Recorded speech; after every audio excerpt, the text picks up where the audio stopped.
So I'm just giving an update on October 22nd at 9 Orth Avenue.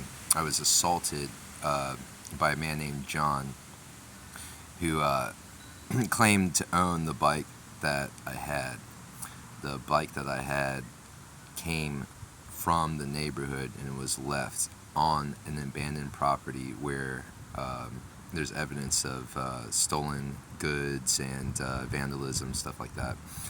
Um, I've been running a neighborhood watch. I've met all the homeowners, the neighbors. I like to go and meet everybody that rents. We got 2 new people on the block this month. One told me they're only going to be here for 3 months. Now, high turnover on rentals creates lots of trash in our alleys. Lots of people move and leave stuff. They'll leave their furniture out here. Trash in the alleys leads to lots of squatters thinking that it can come through and just do whatever they want on the block. Um, Now, a lot of the homeless, they like to go to the House of Bread. So what happens is you can almost trace like some of the vandalism to the House of Bread. Not that they encourage any criminality, but it's just that a lot of people go there for a free meal. Now, what I did notice is that the city seems to like to benefit from crime when they can, and that crime that they like to benefit from kind of seems to be arsons and gentrification. So what it seems like is going on is a lot of these multiple gangs, because all you need is 5 people to be in a gang. Uh, so basically, sometimes you'll have gang activity at the House of Bread. So basically, my claim is that this guy, whose name is John, he was forcing me to take the lock off the bike because he owned it. The issue was that he could not provide any kind of receipts or proof of ownership. Neither could any of his gang that were claiming that the bike was his. And that's one of the things that's illegally. You guys can't tell me that this bike is owned by him. And a lot of these little gangs, what they like to do is resell bikes. So this guy is trying to resell a bike to me that I'm already riding and is already locked up. And his little gang members or whatever are trying to vouch for him. None of them are proof of purchase. Yeah, you could say, oh, I saw the guy on the bike. That doesn't mean he owns it. You can't convince me he owns it. I'm not going to give it up. The bike was a hodgepodge, mixed match of parts, but ultimately my goal was to find out whose bike it is, because it's on a property that's being vandalized. So I found him. Now the issue is that he tried to say that I assaulted him, and the police are being impotent and stagnant. And my theory is because not only do they try to sweep things under the rug that they benefit from, but they are also complicit in protecting some of these gangs. And that's the theory around here.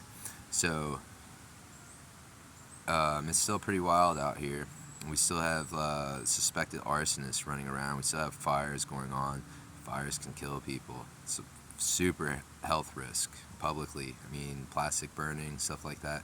So basically, I've taken a hiatus because my community is in such jeopardy, and the police seem to only want to protect what's going on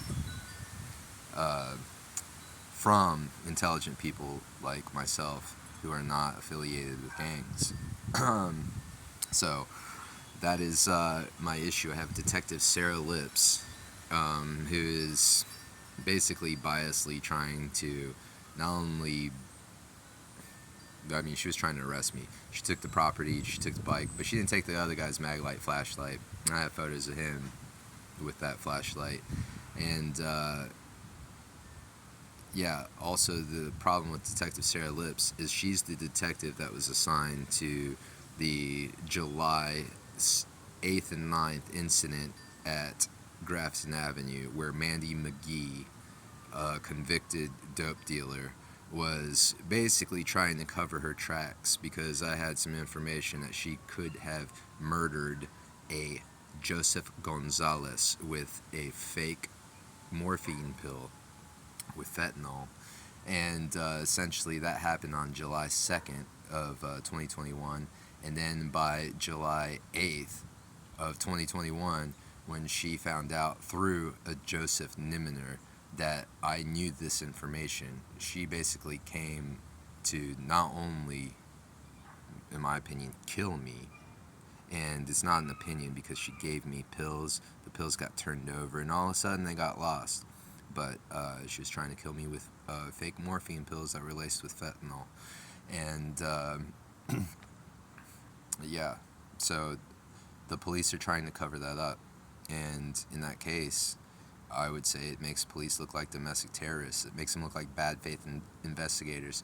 How are you going to let somebody squat on a paralegal's home who used to be a notary public without them having an ID, without them having any mail, any utilities in their names? And so that's what happened in 2021 in Dayton, Ohio. Detective Stephen Baker, Detective Carrie Stapler, and Detective Sara Lipps botched an investigation in where I have a video of the suspect admitting to accompany the alleged theft, but it was really just the group of Mandy McGee's people stealing everything from my house. It altered the whole course of my life. It stole all my tools, my roofing, my plumbing tools, my electronic tools. I used to do a lot of handyman work. They disassembled my car in front of police officers. One of those police officers I desperately want off the force. He's the one that gave me the catchphrase, "Oh, we're going to just sweep this under the rug." So that's the kind of stuff that I've been going through while being assaulted. So basically, I was on the police reform committee when this all started happening in 2021. So for the police to benefit from a civilian being assaulted by numerous street gangs because he's talking about qualified immunity and rule of law and basically bad faith investigations. Yeah, that's what's going on in Dayton, Ohio. And meanwhile, you have reporters like covering it up, and maybe not them so, but their managers. So I gave a detailed interview with Mike Campbell, and that was edited to say, "Oh, how to protect your home from burglary." Well, you know what? The police are negligent, and they're basically taking away from the security of Dayton by even accepting payments from maybe bar owners or gang leaders. You kind of makes you wonder what's the difference when you have bars that pay off cops because they have sponsored dope dealers there. Anyways, I'm not going to get into all of that, but some of that stuff goes on possibly with people like Nate Wainscott.